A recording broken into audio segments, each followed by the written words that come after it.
Coming to you from a studio somewhere out there. It's Enough Already Radio with Fingers Malloy and Tracy L. Connors. Good morning, good afternoon, and good evening. Welcome to another Enough Already podcast. I'm Fingers. She's Tracy. Hi, Tracy. Hi, Fingers. How was your holiday? It's been a while since we talked. It has been. Anything new and exciting? Not particularly. I did get a little bit of a tan, which, that I find that very exciting. Oh, you went to Florida, right?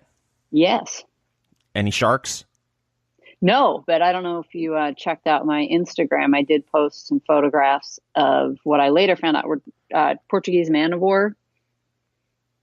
Where can people find you on Instagram? I believe it's Tracy L. Connors, just like my Twitter feed. Let me just double check on that. But are you familiar with the Portuguese man-of-war? No, I'm not. Fill me in. It's a jellyfish. Oh. Yep. A real bastard of a jellyfish. One of the two really huge hazards on the beach. There's the jellyfish, which, according to an episode of Friends, you have to pee on the jellyfish wound, the bite, to make it stop hurting. I learned that on Nick at Night. On Friends? Friends is on Nick at Night now? I think so. Oh, that's how old we are? Yeah. And then, of course, sharks. Oh, and sea lice. They're three. Those are the three killers. Well, and also you don't want to step on the stingray. Oh, yeah, that's bad too. Do you pee on that? No. Yeah. No. So how up close and personal did you get with these creatures? They were all over the beach. So I didn't go in the water after I saw them because you want to touch them. They kind of look like they're bright blue, but then it also looks like somebody blew up a Ziploc bag. Okay. But kind of melted it a little bit with a lighter. They're very strange looking. So I resisted the urge to touch them. And then when I came home, I just Googled like, hey, I figured it was a jellyfish. So I wrote like blue jellyfish, Florida beaches. And it's like, oh, Portuguese man-of-war. Well, yeah, everyone needs to go check out Tracy's Instagram. And she's right, Tracy L. Connors, Connors. And I'm looking at the photos right now, and these look like it looks like a shell. And I know it's not a shell because it's a jellyfish, but the photo, it looks like it's a hard-shelled what do they call them? Mollusks? Yes. A mollusk? That goes back to my days as Fingers Malloy, the science boy. Yeah. But no, that doesn't look like a jellyfish. At least the big photo. My eyes aren't what they used to be for the smaller ones. Right, but when you're close to it, you can tell that that's a soft thing. That's why I said I want to just poke it. Kind of want to take a pin to them and blow them up. But I hear they're good eating. Oh, yeah, sure. Oh, my God. Yeah, they're not fun to mess with. I would think not. So that was your holiday? Yes. I got to see lots of different sea life. So messing with jellyfish. Right. I did not mess with those. I did see a manatee, which was kind of fun. Although they're rather boring. They just kind of float. Kind of like a fat guy in the Dead Sea. Yes, pretty much. A very fat guy. Yeah. Yeah. Well, I had an interesting thing happen over the holidays. Oh, yeah? Yeah, the day after Christmas. Mm-hmm. The doorbell rings at 6 a.m. Mm-hmm. And, I live in suburbia in a neighborhood, has like 1,600 homes in the neighborhood. And 6 a.m. the doorbell rings. That can't be good. No, but it's not a no-knock raid, at least. Do I? Well, yeah, they just want to. Well, yeah, they don't ring the doorbell; they just bust the door down. They just bust it in, yeah. But I'm thinking, okay, kids, teenagers, up to no good, hoodlums. I don't think you're allowed to say that. That's true. But so I'll just ignore it and it'll go away. Doorbell rings again.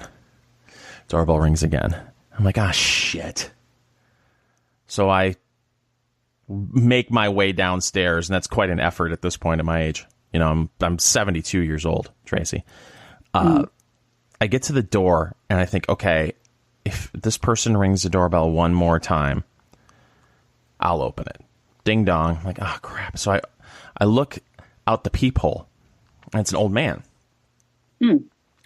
I open the door and it's an old man wearing nothing but a t-shirt and socks. And you don't recognize this old man? No idea. Don't recognize the old man. I just recognize that there's an old man wearing no pants. Just a t-shirt and socks. And it's 30 degrees outside. I open the door. I said, can I help you? And he just looked at me and said, I'm going house to house. Okay, why don't you come on in? Gave him a blanket, let him stand in the doorway, and I called the police. Okay. Turns out this gentleman wearing no pants, and by the way, he has my blanket now because I didn't want it back. Unfortunately, it looks very much like an Alzheimer's situation. He got out of his house at 6 a.m. and started walking. It appears as though, and I didn't confirm this with the police, but just from a White Pages search and from what the police said, this guy lived 3 or 4 blocks away from me. And he started, I saw him walk away. Tracy, he had to have been outside at least an hour. No shoes, just socks. So he's walking around with socks on, no pants. I think he had underwear on. It may have been a diaper. He had something on. Eventually, I caught a glimpse. I wasn't looking. I wasn't doing a pants check. I just saw bare legs and a long T-shirt, but it appeared that he had some sort of underwear on. And he had to have been out there at least an hour. So really, I saved the man's life. I'm a lifesaver. There you go. Tracy. Did you let him stay with you until the police arrived? Yes, the police arrived, and then I had 3 cops in my home, which is always fun. Sure. You expect them to say, hey, while we're in here, you doing anything illegal we could take a look at? Which I'm not. I'm boring as hell. But so all 3 cops came in, and they stood in my doorway, and he kept repeating, I just want to go. He said to me before the police got here, he said, okay, now that I've stopped by here, do you mind if I go next door? As if I'm the gatekeeper. I said, no, why don't you stay here for a minute? I've got some people that are coming that will help you go door to door. And then the cops got here. They were in my house for 5 minutes. He was Armenian. He was looking for Armenian Americans in my home. And so eventually the police officer got his first and last name, was able to track down his home here. But then all these, you know me, I'm paranoid. I've got all these theories in my head. Okay, now I'm going to have Armenian gangs coming over to the house. Are there a lot of Armenian gangs running around in your suburb? Oh, central Indiana is filled with Armenian gangs. But yeah, that's what I was worried about. Was okay, I'm going to have some sort of Armenian mafia show up and give me the kiss of death, and then be a horse head in my yard and all the other stuff that goes along with it. But apparently, he got back, and I'm hearing everything is fine. So that's nice. Oh, that's good. So that was my holiday. But we have a lot to talk about. We do. I don't know where you want to start. I know you're. We can start with election stuff. Okay. We can start with the shutdown. Really, the world is your oyster. The world is your jellyfish. Tracy, thank you. Where do you want to start this week? Let's start with the shutdown fingers. Okay. Because I can't. Do you recall how many days in we are at this point? Well, I believe we started last. Oh gosh. It was on a Saturday. Yes, the Saturday before Christmas. The Saturday before Christmas. So we're recording on Sunday. So this is what, day 15? Oh my God, can you believe it? I think you're correct. I was watching MSNBC this morning, and they thankfully have a count up clock, I guess. How many days it's been shut down. I do feel bad for people who work for some government agencies. I've got a relative who, and I know this is not going to create a lot of sympathy for this person, but works for the TSA, and they just aren't getting paychecks. And the thing that's funny is, and this is how out of touch government is, she texted me a letter that was emailed to all of these TSA personnel who are not currently getting paid. And it was from the director of the TSA basically saying, listen, this is how government shutdowns work. And I know you'll be understanding with our employee who's not getting paid. As if all you can do is just send a bill collector. Hey, listen, this is a letter from my employer saying they aren't paying me. You're cool with that, right? I mean, it's like, oh, of course. Yeah, all you have to do is send them a letter. Oh, I'm not getting paid right now. You're not going to repossess my car, are you?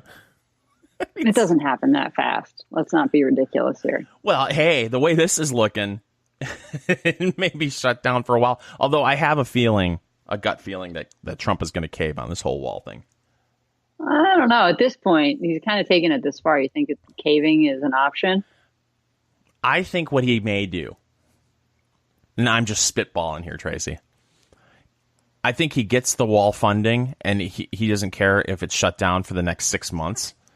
He gets the wall funding, and then he announces he's not running for re-election. I don't know about that. Piss on this. Who needs it? Nobody thought I was going to win. You think he's going to run for re-election? Oh, yeah. Absolutely. I think he enjoys that kind of fight. And he's going to get to sit back and tweet for the next year and a half about every new entry into the Democrat primary field. I just don't get what it is about this wall. And did I ever tell you my theory on the wall? I'm not sure. So go ahead. Tell me again. The wall works. It's going to work. You know how I know the wall would work? Congress is against it. If we knew for sure that this wall wouldn't work, Congress would be all for it. This would be like a glorified infrastructure project where every mile of the wall would be named after some dead congressman. And the people that voted for the wall would be trumpeting the fact that they voted for the wall, especially if they lived in the district where the wall is being put up. Look at all these jobs that were created by this wall. And isn't this fantastic that we spent all this money on another useless project? But they aren't doing that. And they're not doing that because the wall would work and they don't want it to work. So that's why they're not voting for it. That's a fair point.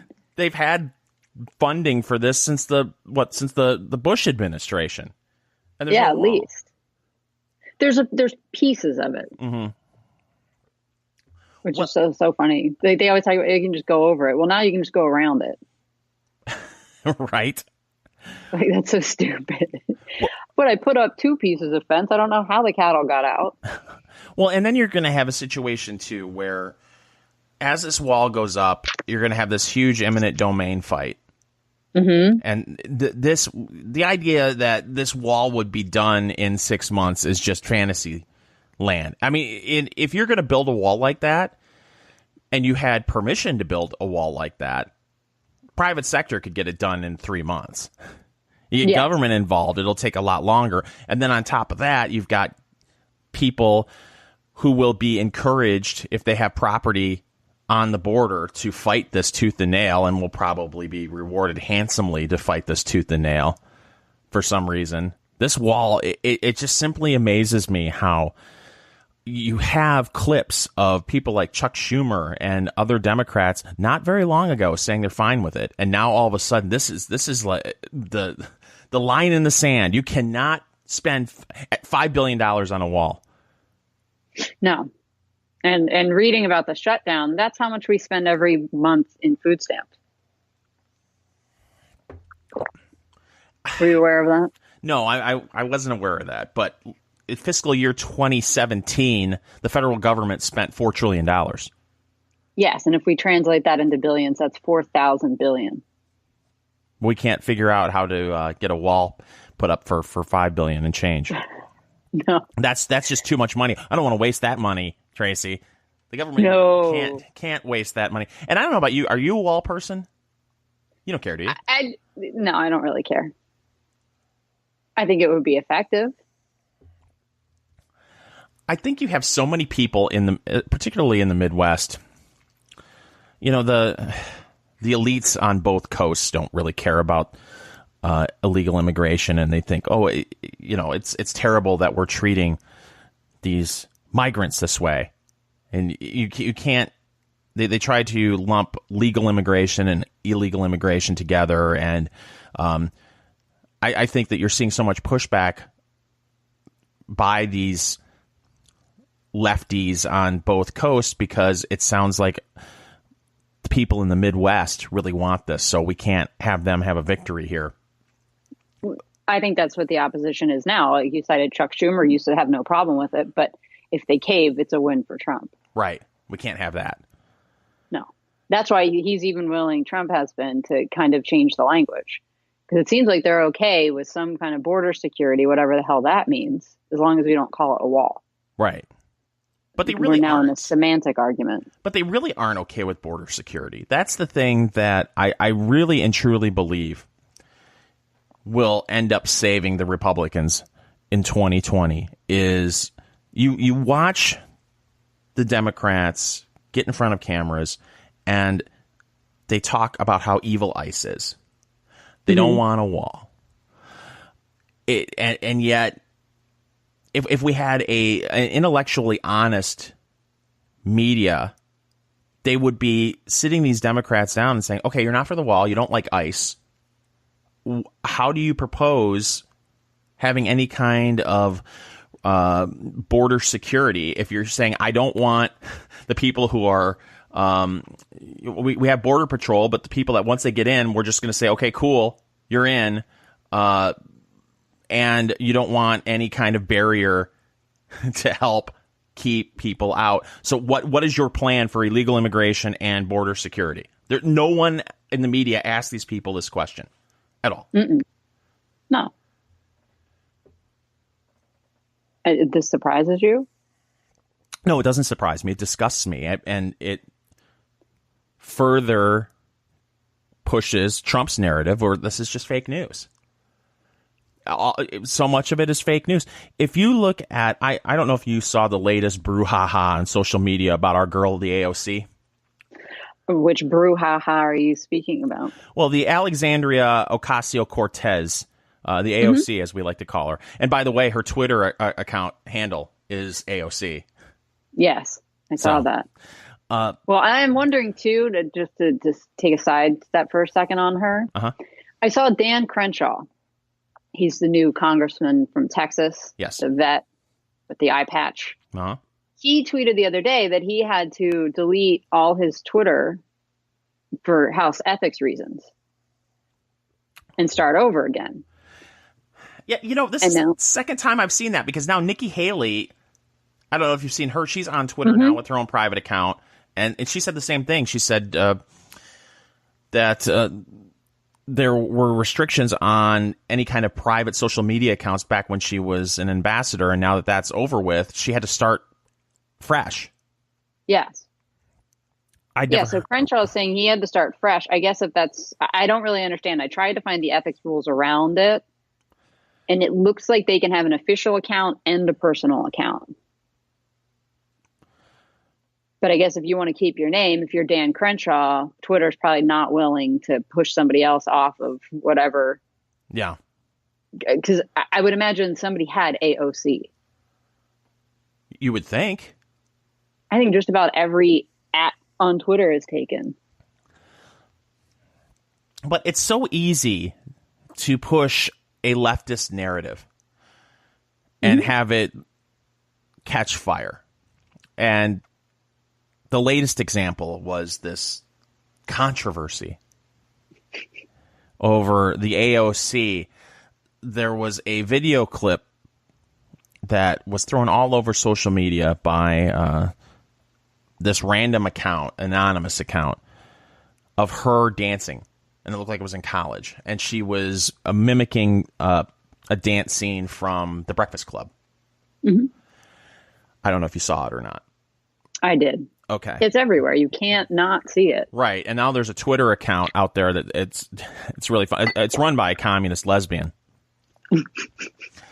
This isn't me making stuff up. It's in her Twitter profile. Her profile. 18-year-old lesbian communist.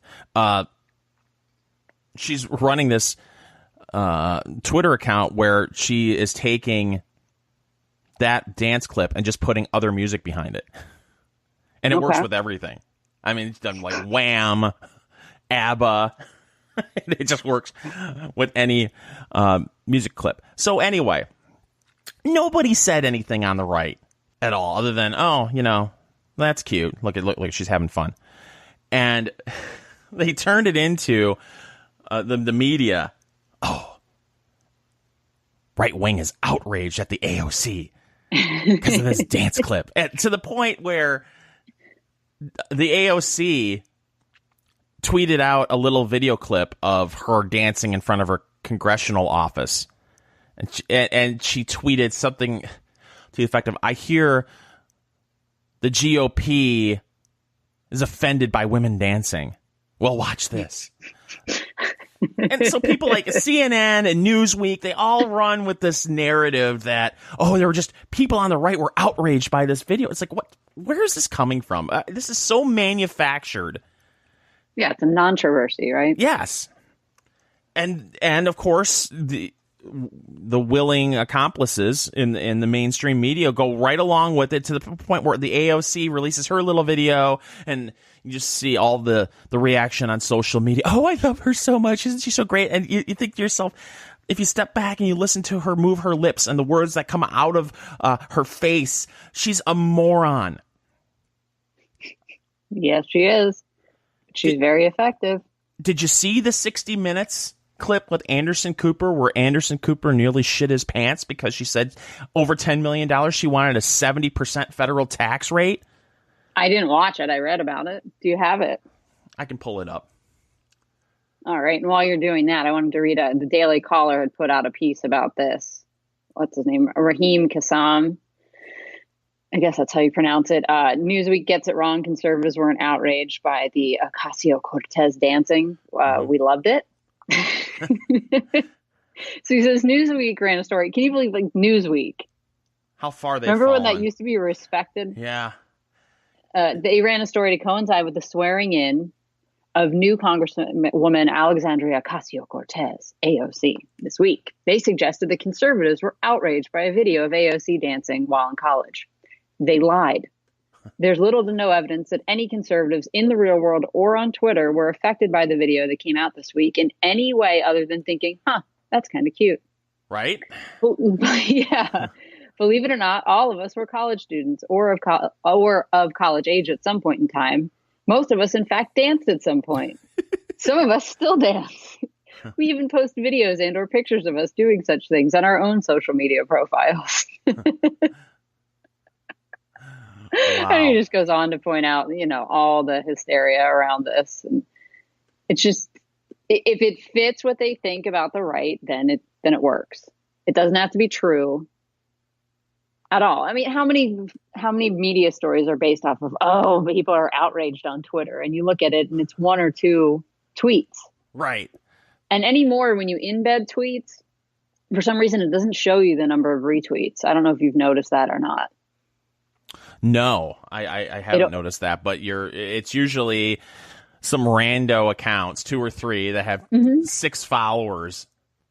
Right. And but back in the day, like when Twitchy was on the rise and like huge, I remember being able to do this ourselves on our own site. When you would embed a tweet back then, you could see the number of retweets and you could also retweet it yourself from the embedded link. Like you didn't have to go to Twitter to do it. Yeah. Now it only shows you, I think, how many likes and how many comments.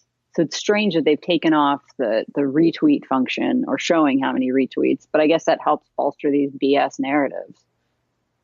Yeah. Oh, because if you see it, it's got 1 retweet, then nobody really cared. Yeah. The Daily Caller did some, They did something to the video, and I saw a couple of examples of the right wing making fun of it, but they made it sound like, oh my gosh, the outrage, it was everywhere. It's like, no, actually I thought it was cute. Yeah, I thought she was a pretty good dancer. Yeah. I'm having a hard time. I'm going to continue to try to get this audio. But she was talking to Anderson Cooper, and it was just so casually, the arrogance of people like her, just making like, oh, it's no big deal. We'll just go in and look, they've made enough money. Mm-hmm. After $10 million, we should be able to take 70% of their income. A government that is that powerful, that can take 70% of your income, can also tell you what you can and can't do with your uterus. No, that would never happen. Well, we have to point out, yes, we understand we're talking about marginal tax rates. So I think it's something over 10 million, maybe. Yes. You're saying 7%? Okay. Well, what about people like Warren Buffett? Yeah. You're not getting his money that way. So where's the wealth tax? If you want them to pay their fair share, as you so claim. And I can't find it, but somebody had put out, I think it was their new Green Deal bill. Yes. That they want so badly that she's pushing. And this is where I'm assuming this is part of what's discussed in that interview where she admits that the 60 to 70% rate. But they put out a brief overview of what it is. And in that, they address this idea that, this is going to cost a hell of a lot of money. And how are we going to get that? And they say, even if we took all of the billionaires' money, and I'm summarizing, but this is basically it would only pay for a fraction of this. Right. You just confiscate it. So, yeah, what we wanted, we're still going to take it, but then what we can do is the Federal Reserve can just float us loans. They do it all the time. Okay, this is the AOC talking about her tax plan on 60 Minutes. Zero carbon emissions, no use of fossil fuels within 12 years. That is the goal. It's ambitious. And how is that possible? You're talking about everybody having to drive an electric car? It's going to require a lot of rapid change that we don't even conceive as possible right now. What is the problem with trying to push our technological capacities to the furthest extent possible? This would require, though, raising taxes. There's an element where, people are going to have to start paying their fair share in taxes. Do you have a specific on the tax rate? You look at our tax rates back in the 60s, and when you have a progressive tax rate system, your tax rate, let's say from $0 to $75,000 may be 10% or 15%, et cetera. But once you get to like the tippy tops on your $10 millionth dollar, sometimes you see tax rates as high as 60 or 70%. That doesn't mean all $10 million are taxed at an extremely high rate, but it means that as you climb up this ladder, you should be contributing more. What you are talking about just big. Okay, before we let her finish, why? Why should you be contributing more? You're already contributing more. Why should you contribute even more if you make $10 million and you just pulled that number out of your ass? Why? Because it's not fair. I'm serious. That's at the end of the day, that's what she would tell you if she was being honest. But you can't tell me why it's not fair.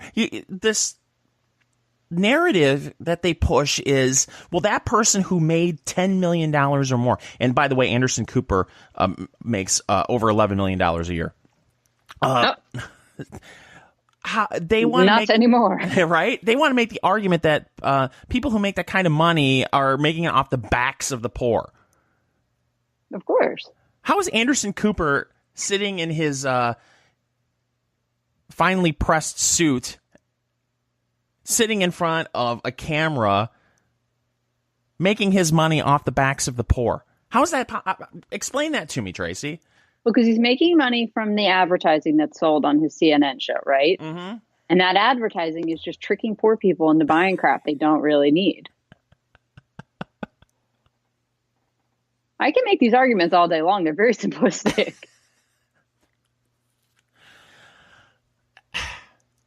It's so, oh God, it's so easy to be a leftist. It really is.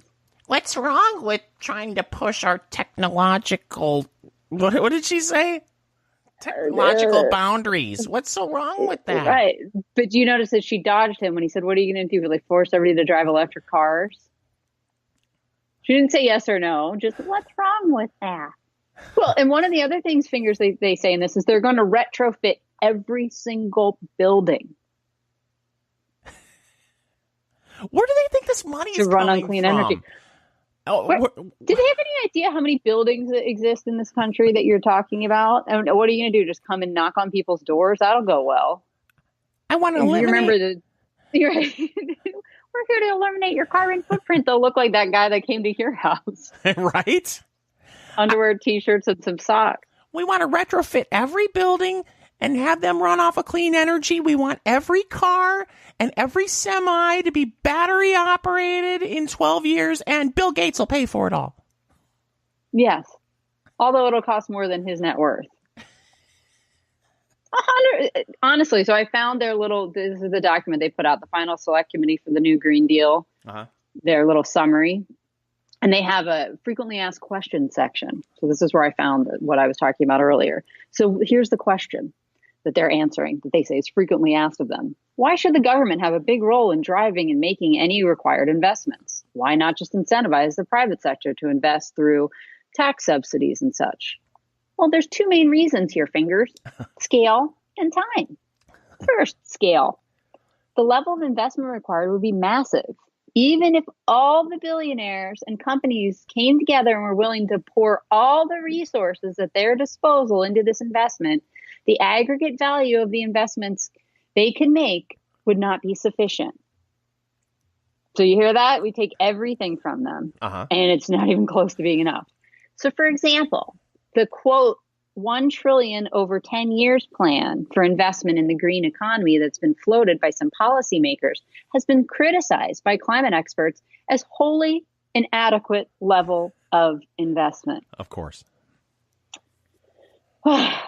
So 1 trillion is the entire market cap of Amazon, one of the biggest companies of all time. And it is far ahead of its closest competitors in terms of market size. Okay, so they just gave it away right there. We need to take so much fucking money to make our dream. Well, yeah, I mean, if you're going to go retrofit every single building in the United States. It's totally possible. Oh, my God. I mean, it's in 10 years. Fantasy land. Yeah, right now, automotive manufacturers, the GMs of the world, the Teslas of the world, they're pouring hundreds of millions of dollars into autonomous vehicles that will eventually be battery operated. Mm-hmm. And to me, so much of this is pushed by this left coast, East Coast media bubble that many of them, especially in the New York, Washington, D.C. market, they take Ubers everywhere. And wouldn't it be nice if a battery-operated vehicle, and apparently I'm now doing my leftist imitation that you do. This is like Tracy L. O'Connor. But wouldn't it be nice if a battery-operated vehicle with no driver just showed up and picked me up and took me 6 blocks over to this other Manhattan cocktail party that I'm going to? Why can't we all live this way? I don't know. We should be able to. Okay, one way my commute to work is an hour, 50 miles. I need a fossil-fueled car. I'm sorry. You could tell me, oh, well, Tesla has a vehicle that you can drive, or, oh, boy, Chevrolet just stopped making the Volt. There are battery options out there for you. Okay, yeah, there are, but it's not practical. I need a huge... And understand that the electricity is still produced via coal-fired power plants. Right. And so much of these, so many of these battery-operated vehicles are being subsidized by the government to make it affordable.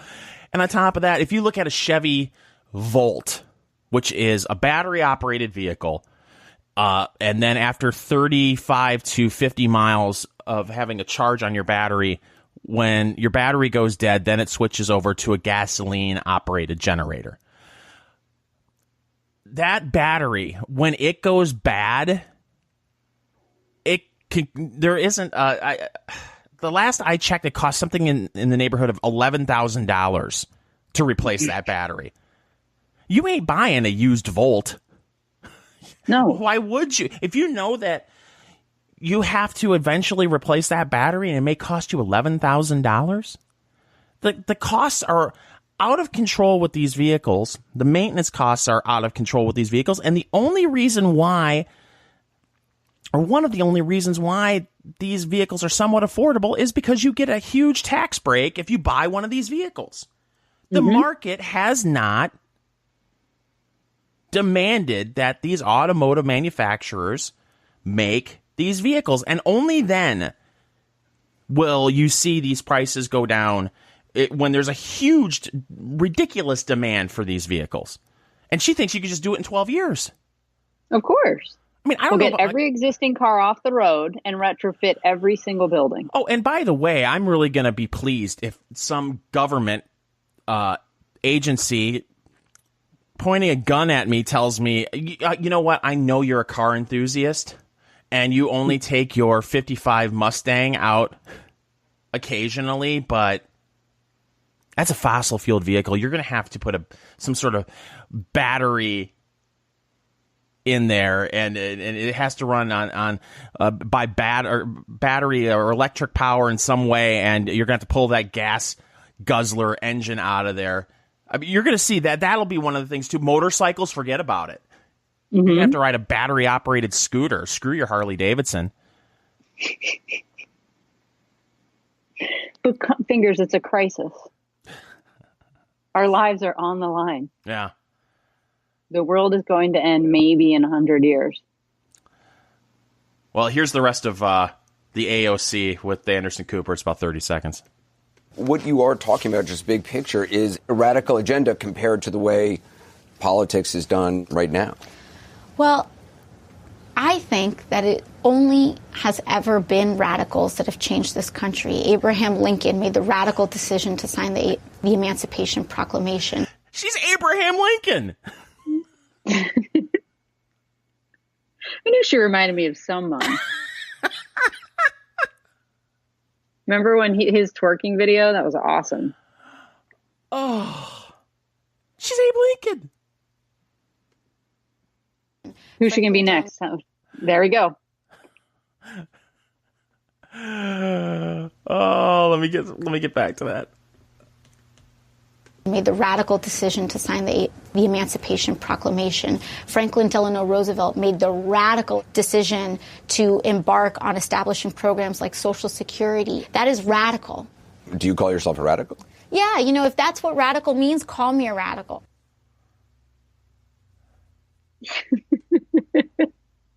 I got nothing. Oh, I do. She needs to get more radical. I've been thinking about this over the last couple of days with the new Green Deal looming, which I don't think it'll ever go anywhere. So I don't think it's worth getting upset about. But if these people were really as seriously committed to this idea, if they wholeheartedly believed it, we always hear, oh, they wouldn't fly in the private jets. They wouldn't do all this. They wouldn't do all that. No. They would declare war on China and India.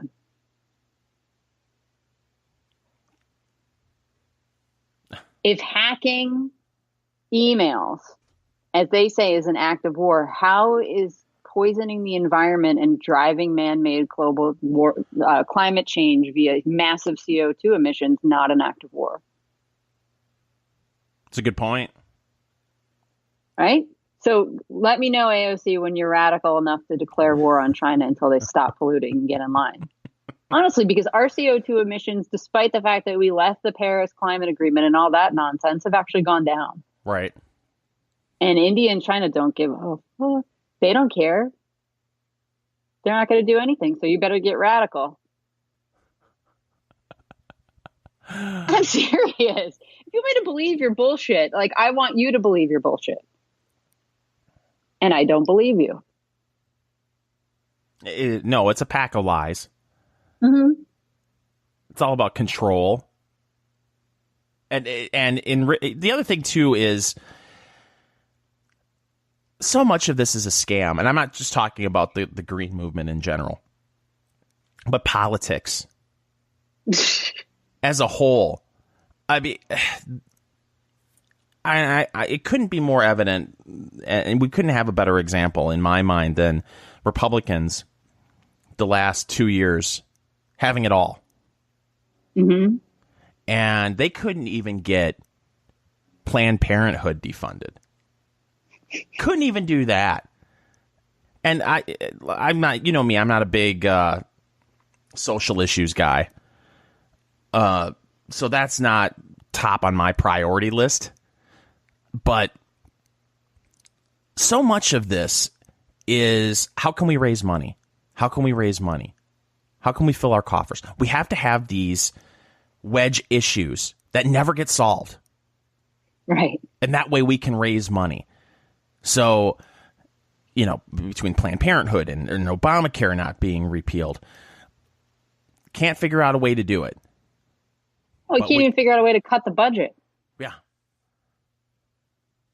We can cut taxes, but God forbid we cut the spending. Just a budget freeze. Can't even freeze the budget at current levels. My God, you're a monster if you even suggest that. You know what? Can we, for the next 3 years, can we only spend $4 trillion? Only spend $4 trillion, not a penny more. No, we've got to have Medicaid for all. And free college for everyone. And we've got to retrofit all these buildings, you know. Don't you know? That's the other thing, too. I mean, the way that they compare and contrast how they treat the AOC compared to how they treated Sarah Palin. Oh, yeah. Yes. If Sarah Palin were throwing things out there like that, oh, can you imagine the next day? Sarah Palin compares herself to Abraham Lincoln. Mm-hmm. And Anderson Cooper wouldn't just be sitting there all polite. Well, do you call yourself a radical? I don't know. I still think that they're a little bit wary of her, the press. I think they have to, it's kind of like the Trump thing, right? They have to cover her because she's popular. But I don't think that they want what she's pushing for. I don't think that they're as radical as she is. They liked Clinton, remember? Remember how they treated Bernie? Right. But and she's even scarier than he is. I'm terrified of her. I don't take her lightly at all. I truly am, because I cannot believe how many people, and it's a vocal minority now, but this shit is being taught in colleges across the country. Mm-hmm. This is the kind of bullshit that kids are being indoctrinated with right now. Kids terrified that the planet won't be livable in 50 years if we don't do something right now. And if that means sending people with guns to confiscate wealth, so be it. I'm not rich. It's not going to affect me. But you know what will affect me? The planet not being livable in 50 years. Why aren't you taking this seriously? Yeah. Well, when you run around screaming, we're all going to die. Yeah. I've got two kids. I try to ground them and say, listen, we've been hearing this for decades. And the people who are screaming the most about this have enriched themselves in ways that we can't even imagine. How much is Al Gore worth? How do you go from being a senator from Tennessee to vice president of the United States to having a net worth of $500 million? That's easy. You come up with a really good grift. And is there a better grift than, I'm trying to save the planet? But even if I'm wrong, does it really matter? My intentions are good. And we can't afford not to be able to, we can't afford to sit and watch our planet get destroyed. We have to do something. Make a good point. I mean, forget the fact that I've got a huge mansion and my carbon footprint's the size of Cuba. Right. Don't do as I say, or do as I say. Don't do as I do. Well, as I said, when they start blowing up factories in China, like where are what was it, the Earth Liberation Front, all those radical environmental groups that were blowing up places and, attacking the loggers and stuff like that. Why haven't they gone over to China? Right. Where is this? These people are not committed enough for my liking. I don't believe them. I want to see some radical action. Let's get radical. It'll be interesting to watch how things play out with the AOC and the Pelosi. Yeah, she's already starting to step on Pelosi's toes a little bit. And look, they're trying to paint her as the future of the Democratic Party. And that's why it terrifies me. Because now what's going to happen is they've made her a star. Will she inspire a new generation of leadership that will spout this crap, a new generation of candidates that will run on this garbage, and you'll have more and more members of Congress from states like California and New York and Massachusetts spouting this garbage. Oh, undoubtedly. What do you have? 2 new ones from Michigan that are doing it? Yeah. And you're in the Midwest, and you're seeing manufacturing jobs coming back. And you're not seeing... And look, a lot of this is media-driven, but I'm not seeing a lot of Republican pushback on this. They're just letting her spout off. And they're in a lot of ways, the only people that are pushing back are right-wing media. And a little bit of the pushback is coming from right-wing think tanks, but this is absurd. I think there's a sense of denial that happens a lot of times with the right, where they just scoff and they laugh this stuff off, like, oh, people won't take her seriously. Yeah. Well, I got to tell you. She's an attractive new face spouting off things that make Bernie Sanders look like Barry Goldwater. Right. Well, and it's the same way that the left looked at Trump. Yeah. And the Never Trump class, the National Review types. No one's going to take him seriously. Oh, well, how did that turn out? You put a more polished politician spouting this stuff like a Beto O'Rourke. I'm terrified of that dude. I'm serious. The left and Hollywood, they're obsessed with this guy. They love him. Yeah. But see, he's more of a centrist. Well, compared to her, but what's going to happen? Well, they've been putting out hit pieces on him that he voted with the Republicans more in the Texas legislature than he voted with the Democrats. He's into big oil. But that doesn't matter. No, but I'm much less terrified of him than I am of her. I think that he could totally and completely come out of the woodwork and go from someone from the Texas legislature not too long ago to being president of the United States. I don't know if they'll put a white man at the top of their ticket. I don't think they can. I really don't.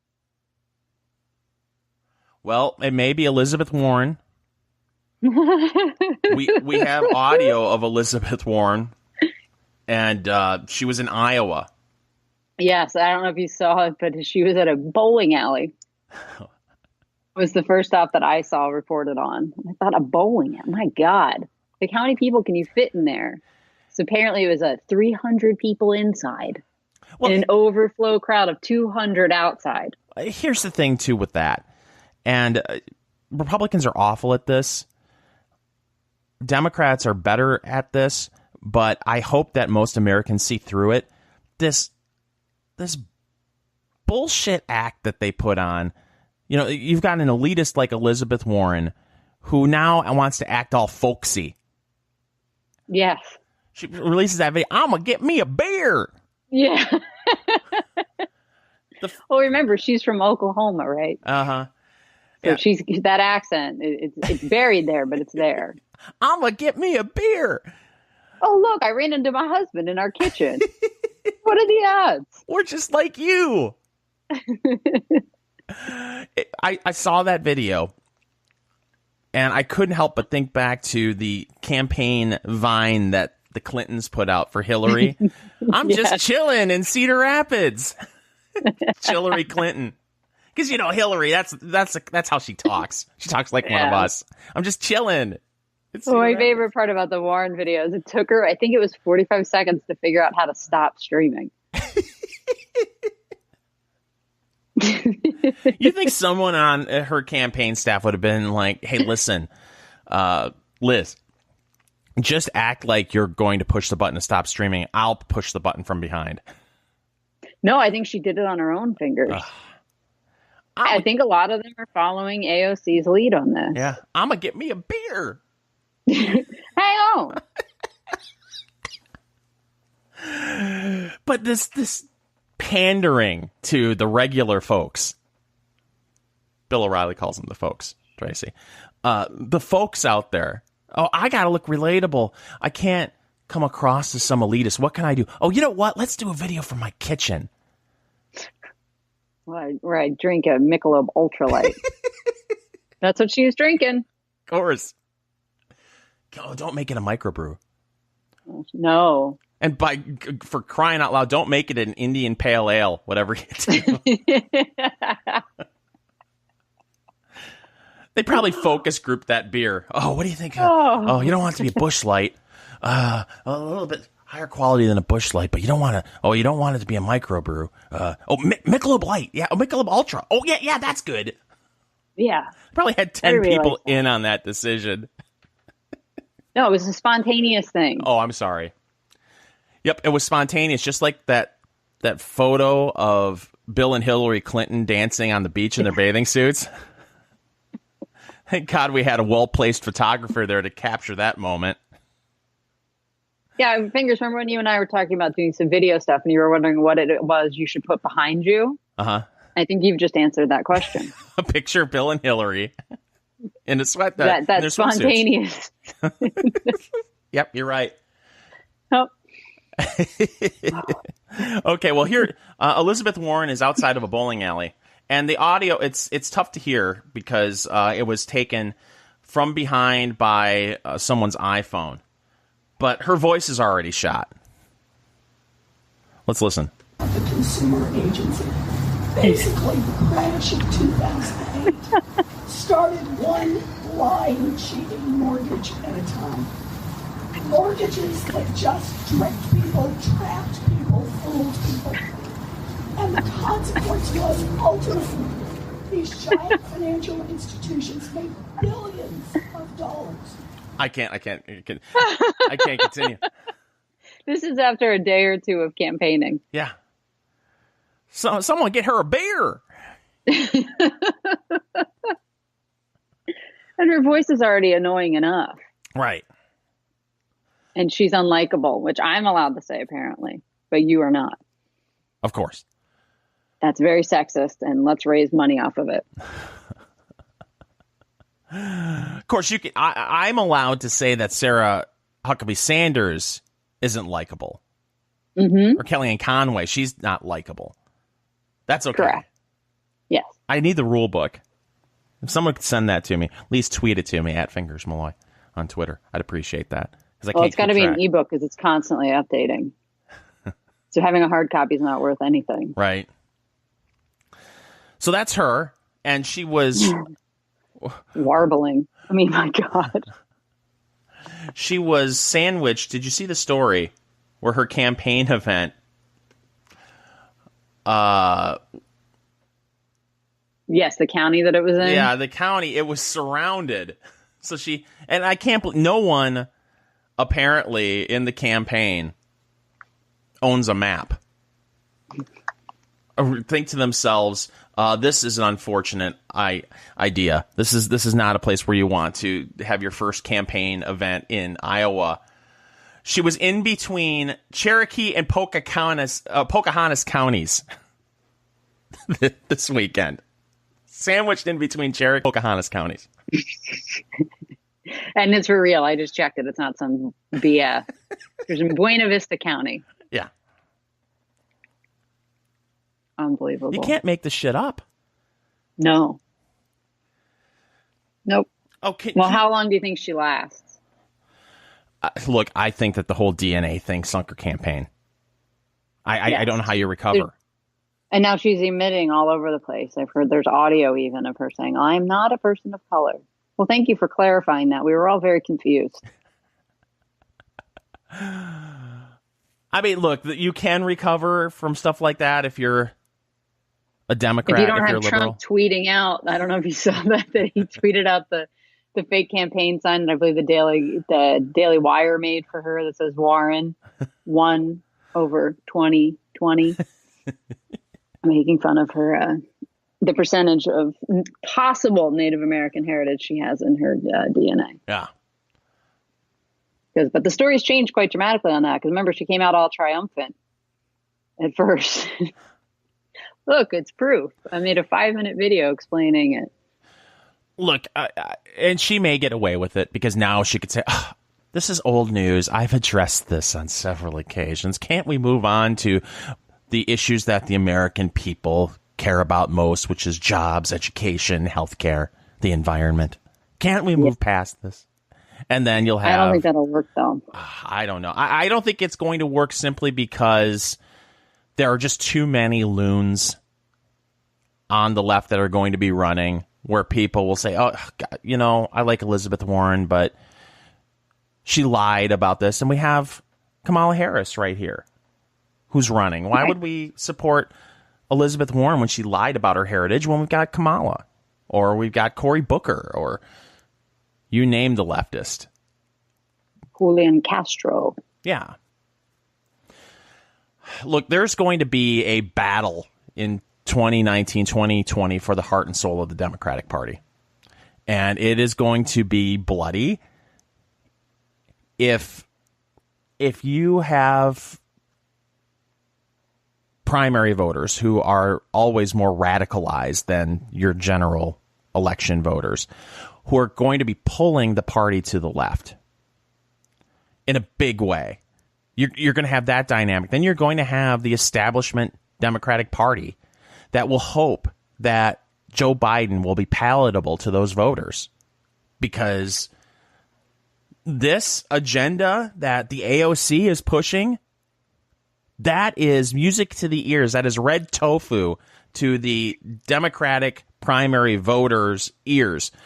But it will be completely rejected by the swing states that Democrats need to win in 2020. You're not going to have people in Michigan and in Pennsylvania and in Ohio and Wisconsin saying, wow, this sounds like an agenda I can get behind.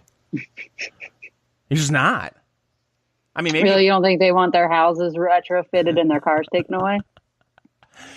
The only way this fails, and carbon tax, by the way. Look, the only way this succeeds for them, and it's Trump has been driving me absolutely batshit over the shutdown, is look, Trump, if he really wants this wall, he needs to use every tool in his arsenal as the president of the United States.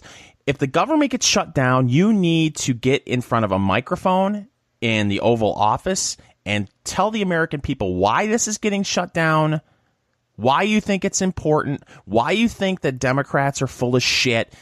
You quote Barack Obama, you quote Chuck Schumer, and you say, well, why is it that this border fence was okay just a few years ago, but it's not okay now?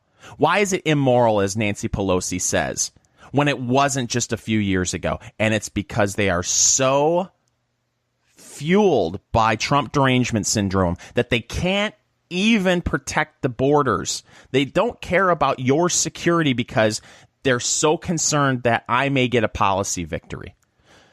I think he said almost that verbatim. What, on Twitter? You're saying not enough? No, it needs. He's been out almost every single damn day chatting. talking about this. I saw him on this morning. They caught him right outside of Marine One, so it was almost impossible to hear him. But he's saying basically what you're saying. Like, this is crazy. They agreed with me not long ago. I don't have to call it a wall if that will solve this problem. And I don't know if you saw it. He tweeted out a picture with his face looking over that a metal slat thing. Then it says the wall is coming in a Game of Thrones font. But that's the thing. It will take a decade to get that wall up. Sure. President Trump will no longer be President Trump. And this is what the Democrats and Republicans are hoping is, okay, yeah, he'll get his funding, and he'll be able to declare victory if this were to happen. But the wall's never getting built because he'll be long gone, and we will drag our feet, and we will have lawsuits for years that will tie up this project, and it's just not going to happen. And the American people will eventually move on to something else. They have no idea, these elites, how important this issue is. And the thing that irritates people and the thing that drives people to the ballot box is their argument against it seems to be, you're a bigot. Oh, you're worried about the wave of brown people coming into the country. That's what it is. I was like, well, no, why am I supposed to play by the rules, but they don't have to play by the rules? Why is that okay? No, I agree. I do think this could go a different way, though. If he does win this fight and starts the construction, as you say, it won't be finished even if he gets a second term during his time in office. But it gives a platform to whoever comes after him on the right to say, well, I'll finish this. But the thing is, this goes back to what I was talking about earlier about how this whole thing is a scam. All of it's a scam. Because now what it'll be is, or if that were to happen, future politicians would say, I will continue to build the wall. And then nothing happens. I mean, how many times have we heard the speech? And I've brought this up many times on the show. Every convention, every 4 years, you hear a Republican get up behind that podium and say, and if we have it our way, you'll be able to fill out your tax return on a postcard. And everybody cheers. And it's all bullshit. Line by, we won't fund Planned Parenthood. Yay! And then nothing happens.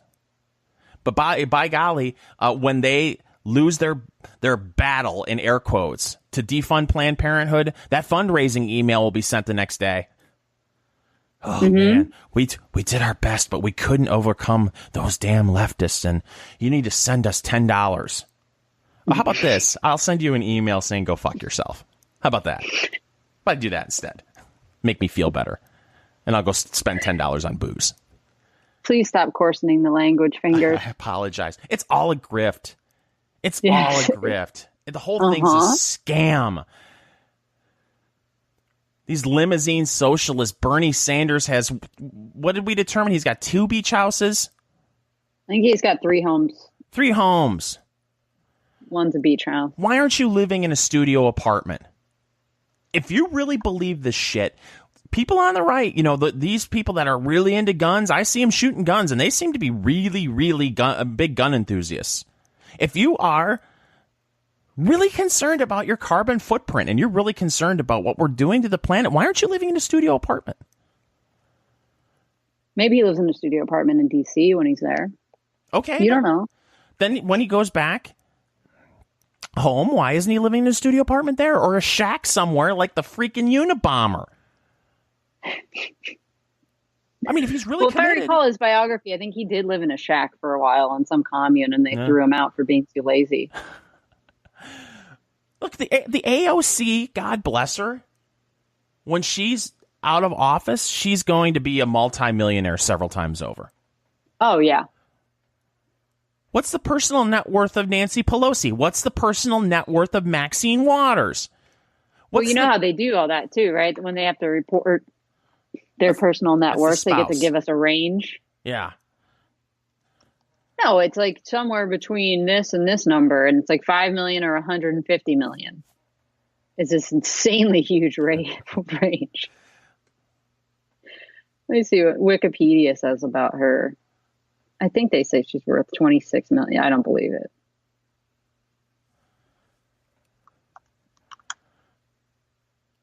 The net worth is 26.4 million. That's 2013. This is the most recent they've got on her on Wikipedia. And nobody asks questions. I need to know how much every Republican who's running for office, what their net worth is. But, not a peep about Beto O'Rourke's wife being a billionaire heiress. No, I've seen. This is what I'm telling you. I've seen some fighting on the left. I think it's David Sirota or something like that. I can't remember who he writes for anymore. I just always think of his picture of him doing like a karate kick. And he's a Bernie guy, I believe, and he's just trashing Beto left and right and talking about how rich his wife is, how he's in the pocket of big oil. And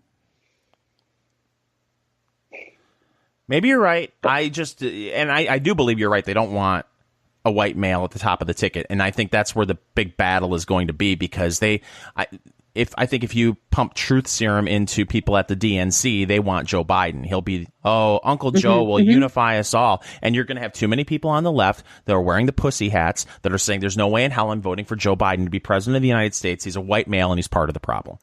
Right. So you're. Oh, and I want to let you know, open secrets. I don't know why they don't have anything past 2015, but here's what they say. Nancy Pelosi, her net worth, between 42 million and 199 million. How is that possible? I don't know. How is that possible? Why the media is so goddamn dishonest in this country? That should be one of the first questions asked. Oh, congratulations, Speaker Pelosi, on regaining your speakership. Why are you worth $200 million? How did that happen? On a congressman's salary. How is that possible? Or her husband. Exactly right. Well, let's see. She owns some Facebook stock. She's got $500,000 in Facebook. Oh, it could be worth $1 million. She's got her vineyard that we knew about. Let's see. Anything else of any interest? It looks like she might own part of the Sacramento Lions, which is part of the United Football League, whatever the hell that is. Is that another scam NFL spinoff? Yeah. I believe that's going to start next year. Okay. She's got a $5 million worth of Apple. Potentially. We don't know. We don't know. Yeah. She's got a bunch of real estate. God, this is right here. And this is really, people in the media want to say, Trump has caused this. No, I hate the media. I hate the media. They should be asking these questions of not just Democrats, but of Republicans too. Why are you so wealthy? You've been in Congress for 30 years. How did you become someone who has been in Congress for 30 years making a congressional salary, and yet you're worth $150 million? How is that possible? Please explain it to me. Oh, we made really good investments. I'm looking at her. Yeah. They play it both ways so well. I don't make enough money to be able to afford an apartment in D.C. Okay. Well, wait a minute. Well, this person's only been in office for 10 years. Not only are they able to pay for an apartment in D.C., they're worth $100 million. How is this possible? I don't know. Why are banks really giving good deals? Ex-presidents $500,000 to give a lame-ass speech behind closed doors? Oh, no bribery there at all? What the hell is this? Why isn't anyone asking these questions? Because they don't care to know the answers to them. But boy, did you see what Trump tweeted this morning? Oh, God. No, I'm outraged. Yeah, I'm outraged. I don't know. No, and they're moving forward with a lawsuit against him for violations of the emoluments clause. Of course they are. And now they're going to go after his tax records and who the hell else knows what. Oh, the first day was just complete lunacy coming out of the Democratic House. All the stuff that nothing is going to get pass the Senate, and even if it did, the president isn't going to sign it. Right. And again, we've talked about this on several occasions. The left so misplayed their hand. They were so bitter and angry about him beating the first legitimate female presidential candidate, the woman that was going to break the glass ceiling. If they would have sat back and said, okay, instead of let's destroy this presidency, let's kneecap Trump. If they would have sat back and said, well, instead of that, how can we get as much of our agenda through as possible? Trump just wants a deal done.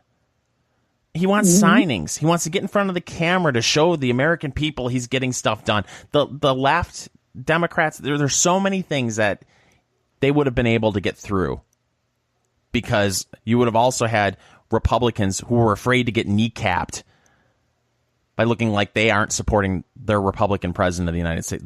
And truth be told, half of the Democrats' agenda, Republicans would be for anyway. Oh, yeah. If you get pumped full of truth serum. So much of what the Democrats want could have gotten through if they would have treated the president in a way that they wanted to get something done instead of creating Hitler 2 Electric Boogaloo.